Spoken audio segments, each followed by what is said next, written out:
अस्सलाम वालेकुम। हमारा कोर्स है ID 304 irrigation and drainage practices और हमारा आज का लेक्चर है पंपिंग सिस्टम बारे। ओके, तो पंप एक ऐसी डिवाइस है जो कि किसी भी फ्लूइड पे एनर्जी इंपार्ट करने के लिए यूज़ की जाती है।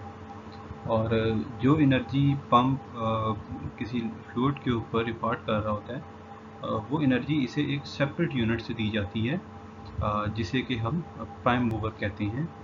और प्राइम मूवर कोई मोटर भी हो सकता है जिस तरह के यहाँ इस फिगर में नज़र आ रहा है। और प्राइम मूवर कोई इंजन भी हो सकता है जिस तरह के आम आप फील्ड एप्लीकेशन में देखते हैं। तो बाय डेफिनेशन पंप क्या हो जाएगा? बाय डेफिनेशन पंप हो जाएगा a device which converts electrical or in case of motor electrical or in case of engine mechanical energy into hydraulic energy। यानी उस डिवाइस को हम कहेंगे वो एक पंपिंग सिस्टम है, एज अ होल एक पंपिंग सिस्टम है। अगर हम सिर्फ इस हिस्से की बात करें जो यहाँ फिगर में नज़र आ रहा है, तो ये हिस्सा पंप है। पंप क्या करते हैं, जिस तरह बताया गया है कि वो मैकेनिकल एनर्जी जो कि इस पॉइंट पर से मिल रही होती है उसे यूज़ करते हुए हाइड्रोलिक एनर्जी में चेंज करता है। यानी हाइड्रोलिक एनर्जी से मुराद एक डिस्चार्ज होता है और दूसरा हेड होता है एच से, जिसे हम डिनोट करते हैं। तो पंप एक ऐसी डिवाइस हो जाएगी जो कि मैकेनिकल एनर्जी को यूज़ कर रही है और उसे हाइड्रोलिक एनर्जी में चेंज कर रही है। और ये मैकेनिकल एनर्जी उसे किसी भी एक्सटर्नल सोर्स या उसके साथ कंबाइन सेटअप भी हो सकता है, सोर्स से अलग सोर्स से दी जाती है और उस सोर्स को हम प्राइम मूवर कहते हैं। लास्ट स्लाइड में हमने देखा कि पंप जो कि मैकेनिकल एनर्जी को इस्तेमाल करता है और लिक्विड का फ्लूइड का एनर्जी लेवल बढ़ाता है। तो इस एनर्जी को हम किन किन जगह पे इस्तेमाल करते हैं, यानी ये कहाँ कहाँ पे यूज़ होता है।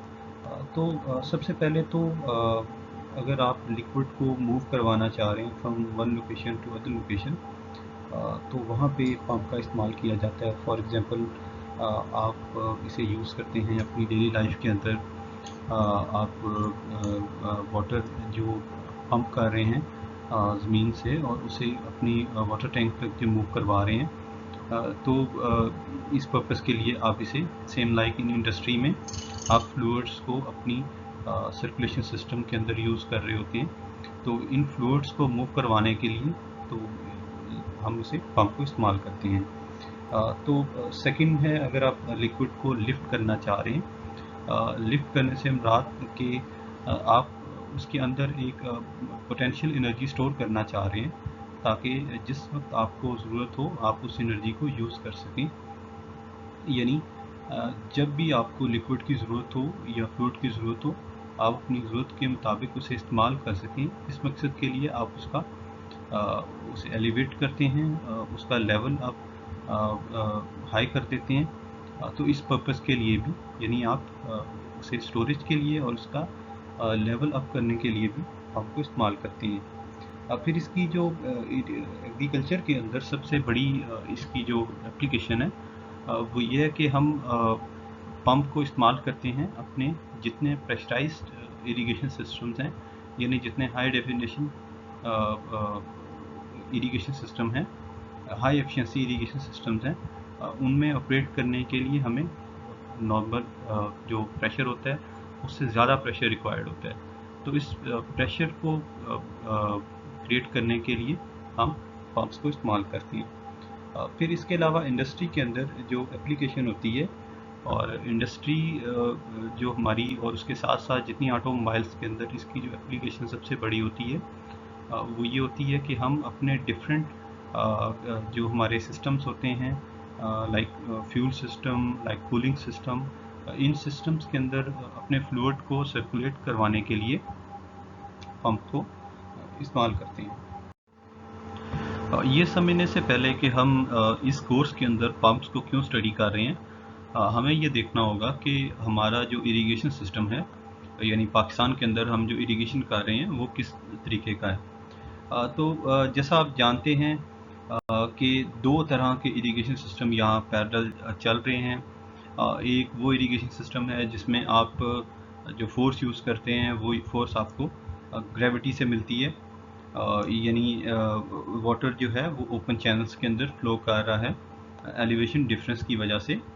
और दूसरा मेथड है जिसके अंदर आप इरिगेशन कर रहे होते हैं प्रेशराइज्ड मीन के ज़रिए, यानी आप खुद से प्रेशर क्रिएट करके उसे आप इरिगेशन कर रहे होते हैं। तो जो फर्स्ट सिस्टम है इसे हम कहते हैं ग्रेविटी फ्लो इरिगेशन सिस्टम।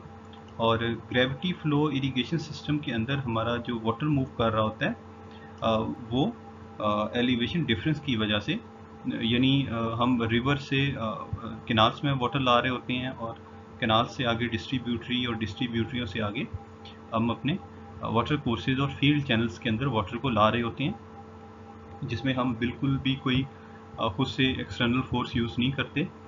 जो वाटर मूव कर रहा होता है वो थ्रू ग्रेविटी ही मूव कर रहा होता है। फिर जो प्रेशराइज्ड इरिगेशन सिस्टम है, ये वो सिस्टम है जिनके अंदर हम वाटर को मूव करवाते हैं यूजिंग एक्सटर्नल प्रेशर या इंटरनल प्रेशर, और ये प्रेशर क्रिएट किया जाता है यूजिंग पम्प्स।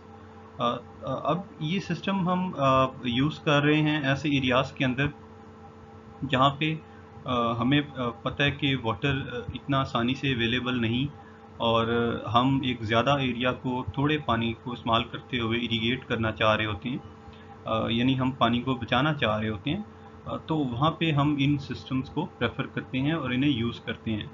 तो हमारी जो क्रॉप वाटर रिक्वायरमेंट है पाकिस्तान के अंदर, उसका एक बड़ा हिस्सा हम वाटर को जो यूज़ करते हैं वो ग्राउंड वाटर से पंप किया जाता है, और ग्राउंड वाटर से वाटर एक्सट्रैक्ट करने के लिए हमें पंप्स चाहिए। तो ये वजह है कि हमारे पास यानी ग्रेविटी बेस्ड इरिगेशन सिस्टम के पैरेलल एक दूसरा इरिगेशन सिस्टम भी है, जो कि ऑन स्पॉट हम वाटर को ग्राउंड वाटर से एक्सट्रैक्ट कर रहे हैं और अपने फील्ड्स को इरिगेट कर रहे हैं। और इसका शेयर जैसे मैंने आपको बताया यानी 50% से ज़्यादा बनता है, यानी ज़्यादातर इलाकों के अंदर जो एक बड़ा शेयर है वो हम ग्राउंड वाटर से फुलफ़िल कर रहे होती हैं। तो इसलिए हमें इस कोर्स के अंदर पंप्स को बाकायदा स्टडी करने की ज़रूरत है। नेक्स्ट है जी क्लासिफिकेशन ऑफ पंप्स। तो जो क्लासिफिकेशन ऑफ पंप्स है वो कई तरीक़ों से की जाती है। यहाँ पे 5 दर्ज किए गए हैं। The first one is classification based on method of imparting energy on fluid. तो अगर इस तरीके से देखा जाए तो हम कह सकते हैं कि एक क्लास है पॉजिटिव डिस्प्लेसमेंट पंप्स की, और एक है नॉन पॉजिटिव डिस्प्लेसमेंट पंप्स की। यानी पॉजिटिव डिस्प्लेसमेंट पंप के अंदर रेसिप्रोकेटिंग पंप्स आ जाते हैं, और फिर इसके अंदर रोटरी पंप आ जाता है। और जो नॉन पॉजिटिव डिस्प्लेसमेंट पंप्स हैं उसके अंदर सेंट्रीफ्यूगल पंप आ जाता है, और फिर जेट पंप आ जाता है। तो सेकंड है classification based on position of pump.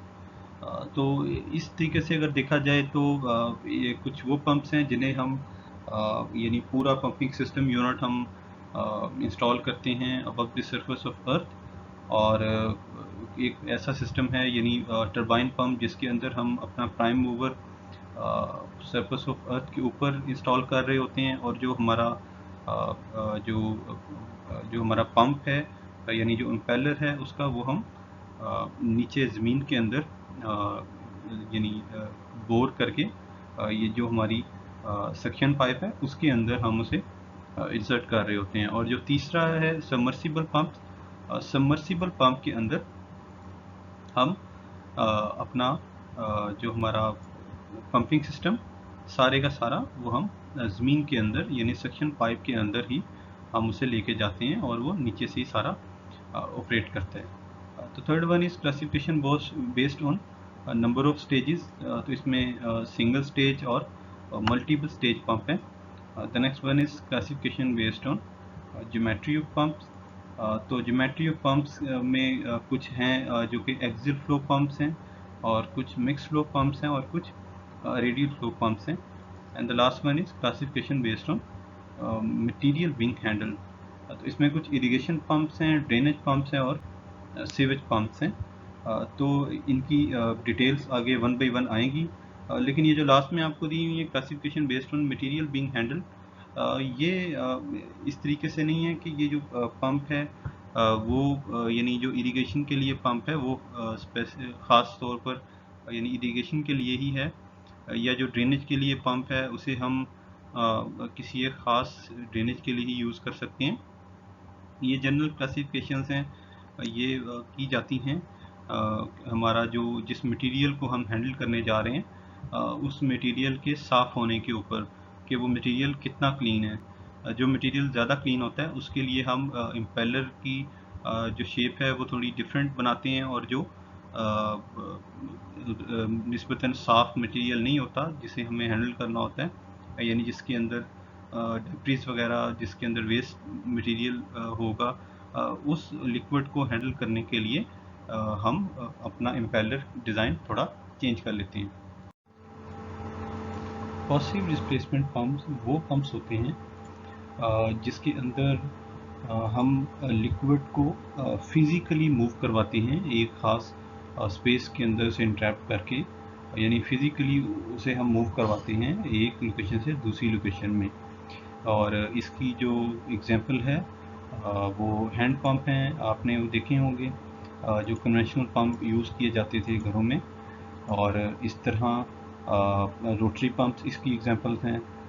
यानी जो पॉजिटिव डिस्प्लेसमेंट से जो आप वाटर को मूव करवा रहे होते हैं तो आप असल में उसका प्रेशर इंक्रीज़ कर रहे होते हैं। यही वजह है कि जो हमारे पॉजिटिव डिस्प्लेसमेंट पंप्स हैं ये हाई हेड पंप्स हैं, यानी ये हेड इनसे जो बन रहा होता है वो ज़्यादा होता है, यानी प्रेशर ज़्यादा होता है, और ये एलिवेशन को ज़्यादा इंक्रीज़ कर सकते हैं लिक्विड की। अगर इन्हें कंपेयर किया जाए दूसरे नॉन पॉजिटिव डिस्प्लेसमेंट पंप्स के साथ, तो ये उनकी निस्बत डिस्चार्ज थोड़ा कम पास करवाती हैं, यानी volume water with respect to time इनसे यानी कम निकल रहा होता है, लेकिन हेड इनसे ज़्यादा होता है। और हमने ये देखा है कि जो हाइड्रोलिक एनर्जी होती है वो दोनों का कम्बिनेशन होती है, हेड और डिस्चार्ज का। तो अगर ये डिस्चार्ज कम देते हैं तो ये उसके मुकाबले में एक अच्छा हेड प्रोड्यूस करते हैं। तो रेसिप्रोकेटिंग पंप्स इनकी एक अच्छी एग्जांपल है। इसे यूज़ किया जाता है डोमेस्टिकली भी और इंडस्ट्री के अंदर भी इसे यूज़ किया जाता है, और ये सिंगल एक्शन भी हो सकते हैं और ये डबल एक्शन भी हो सकते हैं। नॉन पॉजिटिव डिस्प्लेसमेंट पंप्स की जो सबसे बेस्ट एग्जांपल है वो सेंट्रीफ्यूगल पंप्स हैं। सेंट्रीफ्यूगल पंप एक ऐसा पंप है जो कि सेंट्रीफ्यूगल एनर्जी को यूज़ करता है लिक्विड पे एनर्जी इम्पार्ट करने के लिए फ्लूइड के ऊपर। तो ये किस तरीके से काम करता है, इसका जो मेन पार्ट होता है उसे हम इम्पेलर कहते हैं। इम्पेलर को मूव करवाया जाता है किसी एक शैफ्ट के ज़रिए, और इसे हम एक ख़ास स्पीड पे ऑपरेट करवाते हैं, और जो लिक्विड होता है उसे हम अलाउ करते हैं इम्पेलर के सेंट्रल पार्ट के ऊपर, जिसे कि आई ऑफ इम्पेलर कहा जाता है। तो जो लिक्विड आई ऑफ इम्पेलर के ऊपर जो कि अलाउ किया जाता है, तो इसकी जो मूवमेंट है वो एक सेंट्रीफ्यूगल फोर्स क्रिएट करती है और लिक्विड को बाहर की तरफ थ्रो करती है। तो उस लिक्विड को बाद में हम एक डिज़ाइन सोफिस्टिकेटेड डिज़ाइन केसिंग के ज़रिए एक डायरेक्शन में हम उसे इकट्ठा कर लेते हैं, और लिक्विड का एक फ़्लो चल पड़ता है, यानी एक साइड से लिक्विड अलाउ किया जा रहा है और उसे इम्पेलर उसे थ्रो कर रहा है दूसरी डायरेक्शन में। तो इस तरीके से लिक्विड की एक स्टीम चल पड़ती है। इस मेथड के इस पंप के अंदर जो डिस्चार्ज है वो इस पंप का ज़्यादा होता है। यही वजह है कि ज़्यादातर इरिगेशन पर्पसेस के लिए हम सेंट्रीफ्यूगल पंप को यूज़ करते हैं। और ये हेड अगर कंपेयर किया जाए पॉजिटिव डिस्प्लेसमेंट पंप्स के साथ, तो ये उनके मुकाबले में कम हेड रखती हैं, लेकिन उनके मुकाबले में इनका डिस्चार्ज ज़्यादा होता है। इसके अंदर एक इम्पॉर्टेंट चीज़ ये है कि जो लिक्विड सेंट्रीफ्यूगल पंप के अंदर आ रहा होता है वो उसे जो चीज़ फोर्स कर रही होती है वो एटमॉस्फेरिक प्रेशर होता है। तो इस पंप की एक फिर ख़ास लिमिट हो जाती है जिसके अंदर अंदर ये पंप ऑपरेट कर सकता है। यानी ये पंप नीचे से अगर लिक्विड इसे उठाना पड़े तो ये पंप तकरीबन 10 मीटर की डेप्थ से पानी को उठा सकता है, और अगर लिक्विड की डेप्थ 10 मीटर से ज़्यादा हो जाती है तो फिर ये पंप वर्क नहीं करता। तो लिहाजा इसे यूज़ करने के लिए एग्रीकल्चर के अंदर यानी इरिगेशन के लिए इसे यूज़ करने के लिए हम जहाँ पे हमें नज़र आ रहा हो कि हमारा वाटर टेबल 10 मीटर की हाइट से नीचे है, तो वहाँ पे हम एक ओपन वेल बना के अपने पंपिंग सिस्टम को ग्राउंड वाटर के करीब ले जाते हैं ताकि ये एफिशिएंटली वर्क कर सके। Next one is jet pump. Jet pump जो जैसे हमने पहले जिक्र किया सेंट्रीफ्यूगल पंप का कि सेंट्रीफ्यूगल पंप ज़्यादा डेप्थ से वाटर को नहीं निकाल सकता, तो ऐसी सूरत में हम वहाँ पे जेट पंप यूज़ करते हैं। जेट पंप के अंदर दो प्रिंसिपल होते हैं। एक तो सेंट्रीफ्यूगल पंप ये होता है जिसके अंदर एक थोड़ी एडवांसमेंट की जाती है। इसमें एडवांसमेंट ये की जाती है कि हम इसके अंदर एक नोज़ल और एक वेंचुरी एक्शन हम करवाते हैं, वेंचुरी असम्बली हम एक यूज़ करते हैं। इसके ज़रिए होता ये है कि ये जो आपको पाइप नज़र आ रही है यहाँ से, ये हमारी मेन सक्शन पाइप है जो कि ग्राउंड वाटर से वाटर को सक कर रही है, और इसी पाइप से कुछ वाटर को हम बाईपास करवा के दोबारा से हम इसे इंट्रोड्यूस करते हैं into our main suction pipe. लेकिन यहाँ पे इस पॉइंट के ऊपर हम एक वेंचुरी प्रोवाइड करते हैं, यानी एक हम नोज़ल की शेप देते हैं, नोज़ल की शेप से हम वाटर को पास करवाते हैं। अच्छा, अब इससे क्या फ़र्क पड़ता है? स्टार्ट में हमारे पास एरिया चूँकि ज़्यादा होता है और आहिस्ता आहिस्ता इसके एंड पे एरिया की वैल्यू कम होती जाती है। तो ये जो एरिया की वैल्यू कम हो रही है, एरिया छोटा हो रहा है, इससे हमारी वेलोसिटी पे क्या फ़र्क पड़ेगा कि स्टार्ट पे हमारे पास लिक्विड का प्रेशर ज़्यादा होता है और लिक्विड की जो वेलोसिटी होती है यहाँ पे वो कम होती है।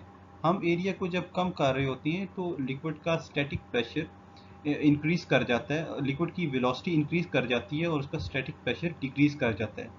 तो ये कम प्रेशर वाला वाटर जब यहाँ पे हम मेन सक्शन पाइप में इंट्रोड्यूस करते हैं, तो अब पंप के लिए यहाँ से आसानी से पंप इसे मेन वाटर के साथ सक कर सकते हैं। तो इस प्रिंसिपल को यूज़ करते हुए हम ऐसी जगहों से वाटर को सक कर सकते हैं जो कि सेंट्रीफ्यूगल पंप की रेंज में नहीं आती। अब इसका जो इस्तेमाल है वो एक डोमेस्टिकली बहुत किया जाता है, क्योंकि घरों के अंदर ओपन वेल बनाना एक फिजिबल ऑप्शन नहीं है, और इसी तरीके से इंडस्ट्री के अंदर इसका इस्तेमाल किया जाता है। तो इंडस्ट्री के अंदर हम सम टाइम ये वाटर जेट्स भी यूज़ कर रहे होते हैं और सम टाइम हम स्टीम जेट्स यूज़ कर रहे होते हैं, यानी हम अलग से वाटर की रेजरवायर से वहाँ से वाटर को इसमें इंजेक्ट कर रहे होते हैं।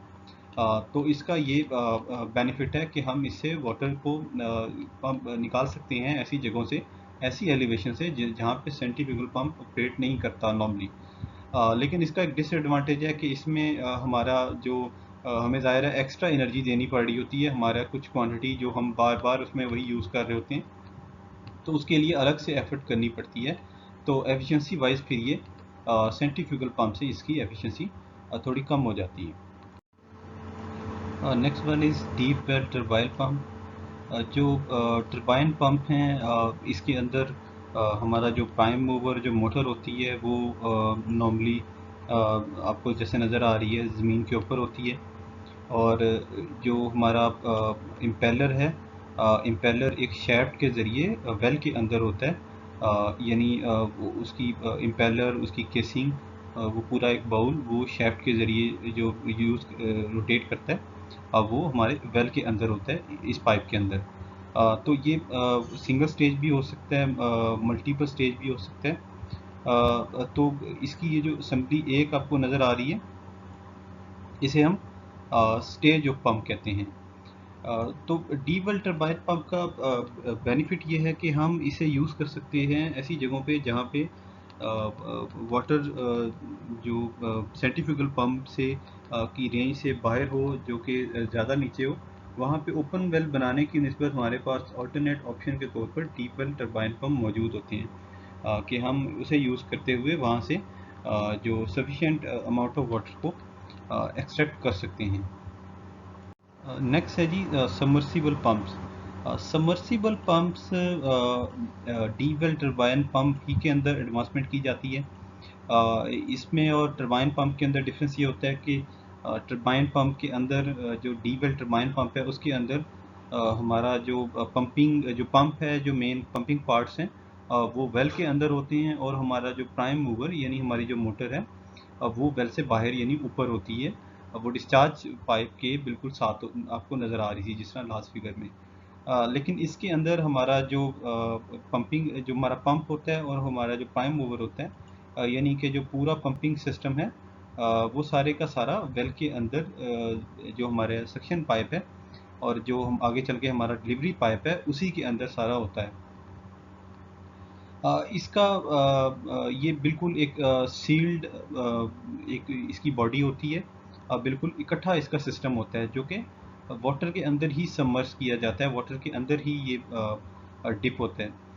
इसका एडवांटेज ये है कि इसके अंदर जिस तरह हमारे सेंट्रीफ्यूगल पंप के अंदर या हमारे जो दूसरा पंप है सबमर्सिबल जो हमारा टरबाइन पंप है उसके अंदर कैविटेशन का प्रॉब्लम आ सकता है। कैविटेशन इसके अंदर बिल्कुल कैविटेशन का प्रॉब्लम नहीं आता।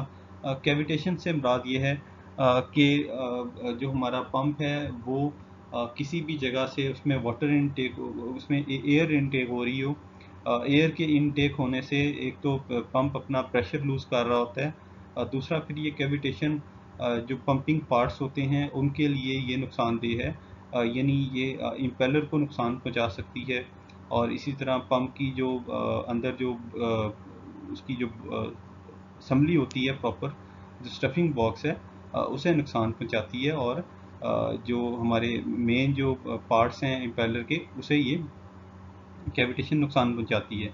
तो इससे बचने के लिए फिर हम प्रॉपर उसका एग्जामिनेशन करते हैं और उसकी प्रॉपर सील्स चेक करते हैं, और इसी तरीके से हम उन्हें चलाने से पहले उनकी प्रॉपर प्राइमिंग करते हैं, उसके बाद पंप को ऑपरेट करवाते हैं। लेकिन समर्सिबल पंप के अंदर ये प्रॉब्लम नहीं आती, क्योंकि समर्सिबल पंप में हमारा जो पंपिंग सिस्टम है वो सारे का सारा वाटर के अंदर समर्स होता है, और वो वहीं से लिक्विड को उठा रहा होता है, यानी वो डायरेक्टली डिलीवरी पाइप के अंदर वाटर को वहीं से फोर्स कर रहा होता है। Next one is classification based on geometry of impeller. तो ज्योमेट्री ऑफ इम्पेलर के लिहाज से तीन किस्म की क्लासिफिकेशन बनती हैं। First one is axial flow pumps. Axial flow pumps वो पंप्स हैं जिनके अंदर जो वाटर की रोटेशन हो रही होती है, जो वाटर की मूवमेंट हो रही होती है वो हो रही होती है perpendicular to the rotation of shaft, यानी प्लेन ऑफ रोटेशन के परपेंडिकुलर हो रही होती है, या आप इसे कह सकते हैं कि ये जो रोटेटिंग शैफ्ट है रोटेटिंग शैफ्ट के पैरेलल हो रही होती है। इसकी अगर आप एग्जांपल देखना चाहें तो जो आप घरों में आपके सीलिंग फ़ैन इंस्टॉल हैं तो सीलिंग फ़ैन की जो हवा की सर्कुलेशन हो रही होती है वो बिल्कुल पैरेलल होती है उस शैफ्ट के जिस शैफ्ट पे वो मूव कर रहा है। और इसके मुकाबले में जो रेडियल फ्लो हमारे पंप्स हैं, रेडियल फ्लो पंप्स उनके अंदर जो रोटेशन होती है वो परपेंडिकुलर होती है शैफ्ट के, या आप उसे कह सकते हैं कि वो पैरेलल होती है प्लेन ऑफ रोटेशन के। इसकी आप एग्जांपल ले सकते हैं जो आप हैंड फैंस यूज़ करते हैं। हैंड फैंस के अंदर जो रोटेशन हो रही होती है एयर की वो आपका जो मूविंग आर्म होता है उसके परपेंडिकुलर हो रही होती है। अब जो एक्सियल फ्लो पंप्स हैं वो रिलेटिवली हाई डिस्चार्ज क्रिएट कर सकते हैं, और जो रेडियल फ्लो पंप्स हैं वो रिलेटिवली हाई हेड क्रिएट कर सकते हैं, बिल्कुल जस्ट लाइक ब्लोअर फैंस। उनके अंदर एयर प्रेशर ज़्यादा होता है और उसके अंदर रेडियल फ्लो फिनोमेना यूज़ किया जाता है। इसके मुकाबले में मिक्स फ्लो पंप्स वो पंप्स हैं जो कि एट सम एंगल जो कि वाटर को मूव करवा रहे होते हैं, टिल्ट एंगल पे मोटर को मूव करवा रहे होते हैं, इनकी एप्लीकेशन थोड़ी डिफरेंट हो जाती है। Next one is classification based on material being handle. इसमें तीन तरह के पंप्स हैं। First one is irrigation pump, second one is drainage pump and third one is sewage pumps. तो इरिगेशन पंप्स ऐसे पंप्स हैं जिनके अंदर जो लिक्विड जो हम पंप करवा रहे होते हैं वो बिल्कुल साफ मटेरियल होता है, जिसके अंदर जो सिल्ट कंटेंट है वो कम होती है, सेडिमेंटेशन उसके अंदर बिल्कुल कम होती है, और उसके अंदर दूसरे डेब्रिस और दूसरा मटेरियल, वेस्ट मटेरियल उसके अंदर नहीं होता। तो इनके अंदर वो पंप्स, इसे हैंडल करने के लिए वो पंप यूज़ किया जाता है जिसकी क्लोज इम्पेलर होता है और इम्पेलर की एफिशिएंसी भी हाई होती है। इसके मुकाबले में ड्रेनेज के लिए वो पंप्स यूज़ किए जाते हैं जिसके अंदर सेमी ओपन, या आप कह सकते हैं सेमी क्लोज इम्पेलर यूज़ किए जाते हैं। सेमी क्लोज इम्पेलर ऐसे मटेरियल को हैंडल करने के लिए होते हैं जिसके अंदर थोड़ा बहुत वेस्ट मटेरियल होता है, यानी हल्की फुल्की उसके अंदर सेडिमेंटेशन होती है, और बहुत ज़्यादा उसमें मडी कंडीशन नहीं होती। लेकिन जो सीवेज पंप हैं उनके अंदर हम ओपन इम्पेलर यूज़ करते हैं, और ओपन इम्पेलर ऐसे मटेरियल को हैंडल कर सकते हैं जिसके अंदर ज़्यादा सिल्ट कंटेंट हो, यानी जो जिसके अंदर मड की फॉर्म के अंदर भी उसके अंदर वाटर जो है वो मड कंटेंट्स भी जिसके अंदर हों। तो जो ओपन इम्पेलर है इसकी एफिशिएंसी इन तीनों में सबसे कम हो जाएगी। ओके, लास्ट पे हम ये देखेंगे कि एक पंपिंग सिस्टम की एफिशिएंसी किस तरीके से चेक की जाती है, या आप कह सकते हैं कि पंपिंग रिक्वायरमेंट, जो पंपिंग की जो पावर रिक्वायरमेंट है वो किस तरीके से कैलकुलेट की जाती है। तो इस डायग्राम को थोड़ा समझने की ज़रूरत है कि एक जो पंपिंग सिस्टम होता है वो दो हिस्सों पे मुश्तमिल होता है। First one is pump and the second one is motor. तो मोटर से मुराद यहाँ पे प्राइम मूवर है, ठीक है। तो जो एनर्जी प्राइम मूवर को मिल रही होती है वो होती है इंडिकेटेड हॉर्स पावर, और मोटर इस एनर्जी को यूज़ करते हुए आगे जो एनर्जी आउटपुट की फॉर्म में दे रही होती है वो होती है ब्रेक हॉर्स पावर। तो आइडियली ये एनर्जी दोनों सेम होनी चाहिए, ब्रेक हॉर्स पावर और इंडिकेटेड हॉर्स पावर, लेकिन ये बराबर नहीं होती, क्योंकि मोटर के अंदर जो लॉसेस हो रहे होते हैं, फ्रिक्शनल लॉसेस हो सकते हैं, या और सिस्टम के लॉसेस हो सकते हैं, उनकी वजह से ये एनर्जी सेम नहीं होती, यानी break horse power indicated horse power से थोड़ी कम होती है। अब जो पंप को एनर्जी मिल रही होती है वो ज़ाहिर है वही एनर्जी होगी जो कि मोटर की आउटपुट है, यानी कि पंप यूज़ करता है ब्रेक हॉर्स पावर को, और आउटपुट जो वो दे रहा होता है वो होती है वाटर हॉर्स पावर। तो अगेन जो वाटर हॉर्स पावर है वो थोड़ी होती है ब्रेक हॉर्स पावर से, और जितना पंप ज़्यादा एफिशिएंटली वर्क कर रहा होगा उतनी वाटर हॉर्स पावर की वैल्यू ब्रेक हॉर्स पावर के करीब होगी। इसी तरीके से अगर एक मोटर एफिशिएंटली वर्क कर रही होगी तो उसकी ब्रेक हॉर्स पावर की वैल्यू इंडिकेटेड हॉर्स पावर या इनपुट हॉर्स पावर के बिल्कुल करीब होगी। अच्छा, अब हम ये देखते हैं कि अगर हम मोटर की एनर्जी निकालना चाहें, तो मोटर की एफिशिएंसी निकालना चाहें, तो वो किस तरीके से निकलेगी। एफिशिएंसी होती है आउटपुट ओवर इनपुट। तो पंप से हमें आउटपुट मिल रहा है ब्रेक हॉर्स पावर, और जो इनपुट यूज़ कर रहा है मोटर जो इनपुट यूज़ कर रही है वो है IHP। तो एफिशिएंसी मोटर की हो जाएगी break horse power over input horse power into 100। इसी तरीके से पंप जो आउटपुट दे रहा है हमें वो है वाटर हॉर्स पावर, और जो पंप इनपुट यूज़ कर रहा है वो है ब्रेक हॉर्स पावर। तो जो एनर्जी हो जाएगी एक पंप की वो हो जाएगी water horse power over break horse power into 100। और अगर हम पूरे पंपिंग सिस्टम की बात करें तो पूरा पंपिंग सिस्टम जो एनर्जी यूज़ कर रहा होता है वो होती है इंडिकेटेड हॉर्स पावर, यानी कि IHP, और जो आउटपुट दे रहा होता है वो होती है वाटर हॉर्स पावर, यानी कि WHP। तो एक पंपिंग सिस्टम की एफिशिएंसी हो जाएगी WHP ओवर IHP, और ये प्रोडक्ट होती है मोटर एफिशिएंसी और पंप एफिशिएंसी का।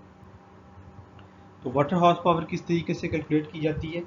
वाटर हॉर्स पावर होती है, अगर आप यूनिट यूज़ कर रहे हैं डिस्चार्ज के लिए लीटर पर सेकंड और हेड के लिए मीटर्स, तो ये होगी QH ओवर 76। इसी तरीके से अगर आप यूज़ कर रहे हैं इसके लिए Q ले रहे हैं आप फिट क्यू आप ले रहे हैं क्यूसी के अंदर यानी क्यूबिक फिट पर सेकंड के अंदर, और आप एच ले रहे हैं फिट के अंदर, तो वाटर हॉर्स पावर हो जाएगी Q H over 550 multiply by gamma. Gamma is unit weight of water, तो हम इसे यूनिट वेट ऑफ वाटर से मल्टीप्लाई करेंगे। इस तरीके से हम पंप की एफिशिएंसी निकाल सकते हैं।